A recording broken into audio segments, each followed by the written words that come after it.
Assalamu alaikum rahmatullahi wa barakatuhu. This is Keith Ellison, Attorney General for the state of Minnesota, and I'm so pleased to be spending some time with the American Muslim Institute. The bottom line is it is important for us to talk about Muslim resilience.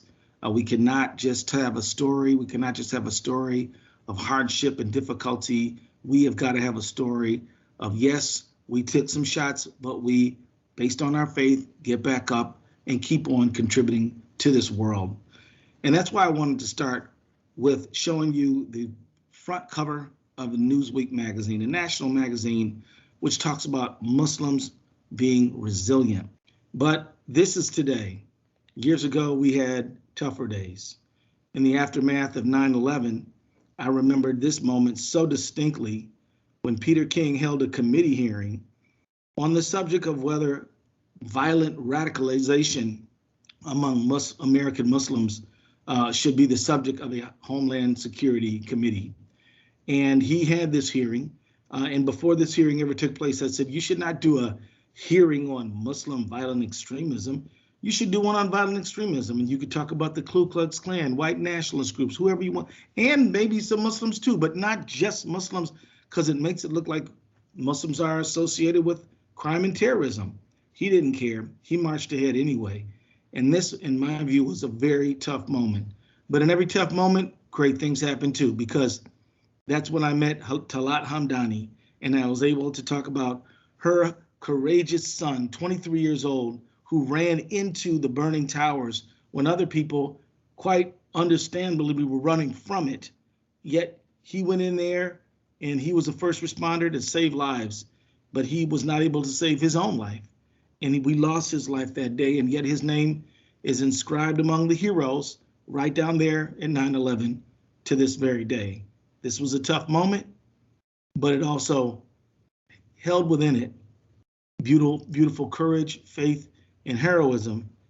But not only did these crazy hearings like this happen, we also had acts of terrorism committed against the Muslim community. So, for example, this in Minnesota, the Dar al-Farouk, literally bombed through terrorist attack. It is good, and we do celebrate the fact that the person who did it was held accountable. Thank God that there was no one hurt, but they bombed a mosque. And yet the person who did it was recently given 53 years in prison for that action. But imagine the terror, the fear, the concern of the people who go to Dar al-Farouk Mosque in Bloomington, Minnesota, having had a terrorist leave their own home in Chicago, Illinois, drive all the way up to Minnesota just to attack people because of their faith. That is the situation. But it's not just bad individual, crazy, racist people, anti-Muslim people. It's also in the highest echelons of American politics, where we've seen Islamophobia, where this Muslim ban, as the president proudly proclaims his signature on a document excluding Muslims because they are Muslim. Bottom line is, even in the presidency, anti-Muslim hate screaming out, and yet people didn't sit around for it. Americans of all kinds said no ban, unite for people.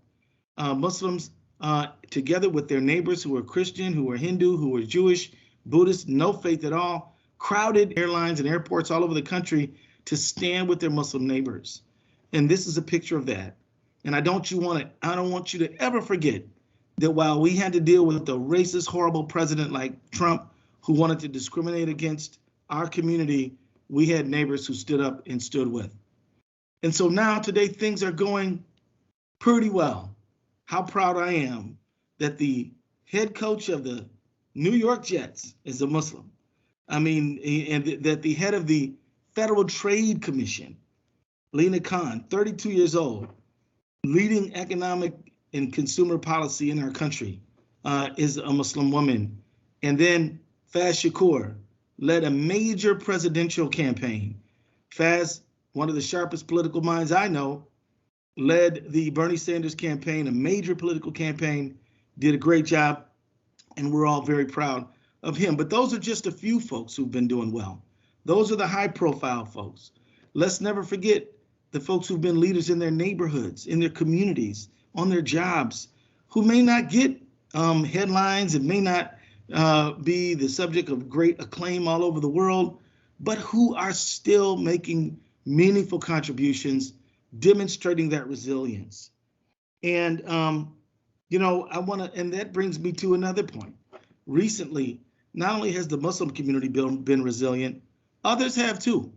You all will recall the so-called Ground Zero Mosque, which all of us just thought was the most stupid and absurd thing, because some Muslims wanted to build an Islamic center in the vicinity of 9/11 to demonstrate Islam's openness and compatibility with democracy and our opposition to hatred and violence and terrorism.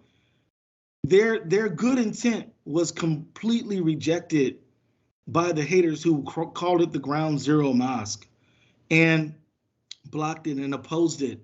And yet here we are today, 2021, many years after 9/11, when the head of the Anti-Defamation League, who was not the head of the Anti-Defamation League at the time, a Jewish civil rights organization, but the new one, Jonathan Greenblatt, he apologized.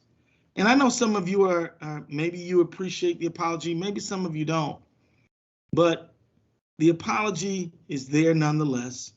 I'm grateful for it, because even though it was harsh and it was bad and it made us all feel wrong, aggrieved to have an Islamic center opposed and called the Ground Zero Mosque.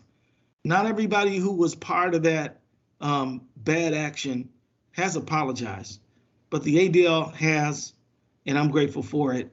And it's showing that the wall of anti-Muslim hate, the wall of Islamophobia is crumbling. And maybe we can one day look at this moment and say, great. And I just want to say to you that Muslims are reaching out. People who are not Muslims are much more accepting of Muslims, but that doesn't mean that it's over.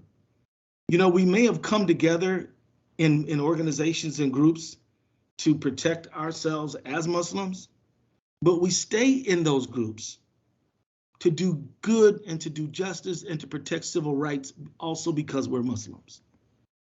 We came together to help Muslims and defend their civil rights because they were under attack. But we're going to continue, God willing, to stay together, even if no Muslim has to worry about their civil or human rights, because we have a responsibility to be the very best neighbor, because we have a responsibility to make a meaningful contribution to the communities in which we live, because we have a duty to be a blessing to our neighbors. And I just want to say that it was my privilege to lead the successful prosecution of Derek Chauvin, to a group that included Muslims, including one of my top folks at the AG's office, young man named Kian Dosti, who is a Muslim young man who helped work on this trial, and many others who you see standing there with me. And we joined together with some Muslim leadership that resulted in the conviction of Derek Chauvin, who brutally murdered George Floyd. So I just want to say the world does not need another selfish, self-interested ethnic group. What the world needs is a group of people who believe that everybody is entitled to dignity and respect and decency, who will stand up to promote what is right and to oppose what is wrong. That's what the world needs now. And that's what I hope the Muslim community will always strive to be. Thank you. Thank you all very much.